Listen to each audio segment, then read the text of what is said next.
এই শীতে আমরা যত রকমেরই খাবার তৈরি করে খাই না কেন, এই খাবারটা না খেলে যেন মনটাই ভরে না। এটা দেখতে যেমন সুন্দর, খেতে অসম্ভব মজার হয়। আর এক দুবার খেলে মনই ভরে না। যখনই হাতের কাছে উপকরণগুলো থাকে তখনই মনে হয় এই খাবারটা তৈরি করি, খাই এবং পরিবারের সবাইকে মন ভরে খাওয়াই। তো চলুন সেরকমই একটা মজার খাবার আজকে তৈরি করি। তো নমস্কার, রকমারি রান্নাঘরে আরও একটা দারুণ রেসিপিতে আপনাদের সবাইকে স্বাগত। এটা তৈরি করতে তেমন কিছু উপকরণ লাগে না। ঘরে থাকা মাত্র 2 থেকে 3টা উপকরণে এই খাবারটা কিন্তু তৈরি করে নেওয়া যায়। তো এটা তৈরি করতে আমার লাগবে গাজর। এখন কিন্তু প্রত্যেক বাড়িতেই কিন্তু গাজরটা আছে। কারণ বাজারে প্রচুর গাজর এখন পাওয়া যায়।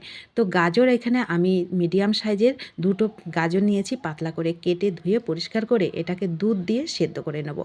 এটা সেদ্ধ হতে হতে বাকি উপকরণগুলো রেডি করে নেব। তো এটা যে একেবারে নরম করে সেদ্ধ করতে হবে সেরকম কোনো ব্যাপার নেই। এটাকে হালকা সেদ্ধ করলেই কিন্তু হয়ে যাবে। তো ওটা সেদ্ধ হতে হতে এখানে আমি 1 বাটি চিনি গুঁড়ো করে নিলাম মিক্সি জারে। চিনিটাকে গুঁড়ো করে সাইডে রেখে দিলাম। এদিকে দেখুন গাজরটা কিন্তু আমার হাফ সেদ্ধ হয়ে গেছে। এইবার ওই একই মিক্সি জারের মধ্যে, যেটার মধ্যে আমি চিনি গুঁড়ো করেছি, ওর মধ্যেই আমি গাজরটাকে একদম মিহি করে পেস্ট তৈরি করব। বাটি ধুয়ে একটু জলও দিয়ে দিলাম। পেস্টটা কিন্তু অবশ্যই মিহি করে করবেন। এই খাবারটার ব্যাটারটা যত সুন্দর স্মুথ হবে তত কিন্তু খাবারটা একদম মুখে দিলেই মিলিয়ে যাবে আর খেতে অসম্ভব মজা লাগবে বন্ধুরা। গাজরের এই খাবারটা কি বলবেন, এটাকে আপনারা পিঠা কিংবা খাবার কিংবা যে কোনো মিষ্টি বলতে পারেন, কিন্তু খেতে দুর্দান্ত স্বাদের হয়। তো গাজরের পেস্টটা নিয়ে এখানে হাফ বাটি সুজি, হাফ বাটি ময়দা, স্বাদ মতন গোটা চিনি এখানে ব্যবহার করলাম। এখানে আমার হাতের কাছে এলাচের গুঁড়ো ছিল না বলে 4টে এলাচ দিয়ে দিলাম। দিয়ে শুকনোভাবে ভালো করে মেখে, দেখুন ব্যাটারটা অনেকটা শক্ত, যার জন্য এখানে আরও হাফ কাপ দুধ দিয়ে দিলাম। দিয়ে এবার ব্যাটারটাকে আমি ভালো করে মেখে এটাকে ঢেকে রেখে দেবো, কারণ এখানে সুজি আছে, সুজিটা একটু নরম হতে টাইম লাগবে। তো আমি মিনিট 5 এটাকে ঢেকে রেখেছিলাম। এইবার এটাকে নিয়ে আবার ওই যেই মিক্সি জারের মধ্যে আমি পেস্টটা করেছিলাম গাজরের, ওর মধ্যেই আমি আবার এইগুলোকে দিয়ে দিলাম। দিয়ে একবার স্মুথ করে একটা ব্যাটার রেডি করব। ব্যাটারটা যত স্মুথ হবে তত কিন্তু খাবারটা খেতে অসম্ভব মজার হবে। আরও একটু জল দিয়ে দিলাম, দিয়ে একটু স্বাদ মতন লবণ দিলাম। দিয়ে দেখুন একেবারে স্মুথ করে ব্যাটারটা কিন্তু এবার আমার রেডি হয়ে গেল। তো এইদিকে ব্যাটার আমার রেডি হয়ে গেল এক পর্যায়ে। এইবার আমি এটাকে তৈরি করব একটা বাটিতে। একটা বাটি নিলাম, শুকনো বাটি, ওর মধ্যে একটু ঘি হাতে নিয়ে নিলাম, কারণ এখন শীতের ঘিগুলো কিন্তু জমে থাকে। হাত দিয়ে ভালো করে লাগিয়ে দিলাম, কারণ এটা যখন উঠাবো তখন আর কোনো অসুবিধা হবে না, আর খুব সুন্দর একটা ফ্লেভার হবে। এবার বাটির মধ্যে দিয়ে বাটিটাকে একটু ট্যাপ করে নিলাম। এদিকে উনুনে একটা কড়াইতে আমি একটুখানি জল দিয়ে স্ট্যান্ড দিয়ে এটাকে আমি 20 মিনিট মতন স্টিম করব। তো 20 মিনিট এটা স্টিম করতে করতে আমি পরের কাজটা করে নেব। এদিকে আরও একটা বাটি নিলাম, হাফ বাটি সুজি নিলাম, হাফ বাটি ময়দা নিলাম, আর হচ্ছে স্বাদ মতো লবণ, আর যে গুঁড়ো চিনিটা করেছিলাম সে গুঁড়ো চিনির থেকে এখান থেকে একটু আমি গুঁড়ো চিনি দিয়ে দিলাম স্বাদ মতন। যেমন মিষ্টি খাবেন আপনারা সেরকমই দেবেন।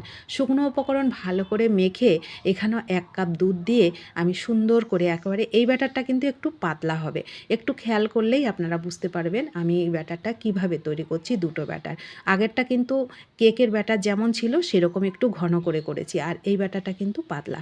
তো 10 মিনিট পর ফিরে এসে দেখুন এটা কিন্তু অনেকটা শক্ত হয়ে গেছে, যেটা আমি স্টিমে বসিয়েছিলাম।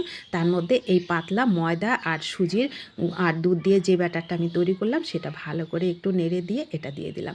ব্যাস রেডি হয়ে গেল। আরও 10 মিনিট আমি স্টিম করে নিয়েছি, এটাকে ঠান্ডা করে নামিয়ে নিলাম। এটা চেক করার কোনো ব্যাপার নেই, আপনি একদম ঘড়ি ধরে 20 মিনিট স্টিম করবেন, আপনার কিন্তু খাবার রেডি। তো দারুণ স্বাদের খাবারটা দেখুন কত সহজে আমার তৈরি হয়ে গেল। এটাকে ঠান্ডা করে অবশ্যই নামাবেন, কারণ এটা হচ্ছে নরম খাবারটা, যার জন্য একটু যখন খাবারটা যখন ঠান্ডা হয়ে যাবে তখন এটাকে বাটিটাকে একটু ট্যাপ করলে কিন্তু এটা খুব সহজে বেরিয়ে আসছে। তো বের করা হয়ে গেল। দেখুন দারুণ স্বাদের খাবারটা কিন্তু আমার রেডি হয়ে গেল।